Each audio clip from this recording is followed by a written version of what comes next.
गे छौड़ी गे आके डलवाना ले गे धर धर। ओहो कौन रहोगे? बबिया के साथ ना आयल रहे महावीर बाबला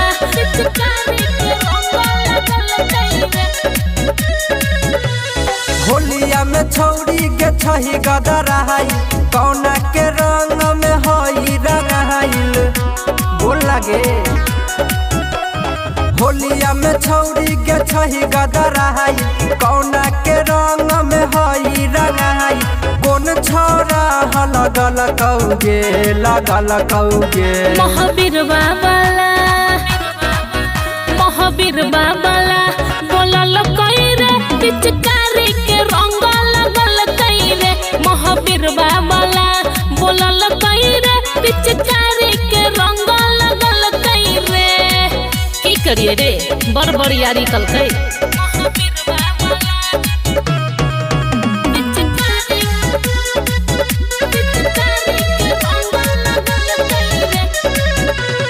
चक्कर हो छौड़ी तोहर के कर संगमा कौन लगल तोरा गलिया पर रंगमा कौन लगल तोरा गलिया पर रंगमा। रंगवा से हमारा दिल कोई लेता छोरा रही महावीर के बेटा। अपन दिल हते कहमा गे देले होलिया में केकरा से गेले गे मिल कौन छौरा भर दिल कौगे दिल कौगे। महावीर बाबला बोलल कई रे पिचकारी के रंग लगल कई रे। महावीर बाबला बोलल कई रे पिचकारी के रंग लगल कई रे। बबिया के साथ ना आयल रहे की करिए तो हमरा कुछ नहीं बुझल है। महावीर बिकी सचिन देखल ओकर संगमा कौन लगल तोरा गलिया पर रंगमा कौन लगल तोरा गलिया पर रंगमा।